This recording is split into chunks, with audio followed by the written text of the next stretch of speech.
Welcome to our final weekday reflection of this Easter season. We have been on a Sunday morning singing a hymn entitled Easter People Raise Your Voices, the first stanza of which reads, Easter people raise your voices, sounds of heaven and earth should ring. Christ has brought us heaven's choices, heavenly music, let it ring. This was written by a pastor called William James, who passed away in his 90s back in 2013, and he wrote Easter People Raise Your Voices for his own congregation. He said that Easter People is not one of the greatest hymns that I have, but it took better than some of the others. Most of my hymns have themes around the social gospel.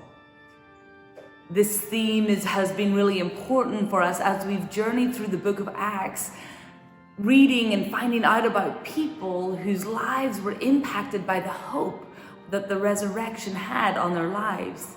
On Sunday mornings, we've been wrestling with our own lives and how we have been impacted by the reality of the resurrection and how we love God and love our neighbors. There's victory language in this hymn, and it emphasizes the triumph of the resurrection over evil. This is the theme of Easter people. It's the theme of the lives of Easter people. In stanza 2, the poet reminds us that the fear of death cannot stop us from doing all that we can to overcome evil here below. And then the final stanza insists that every day to Christians is Easter, because our God is one who rights the wrong.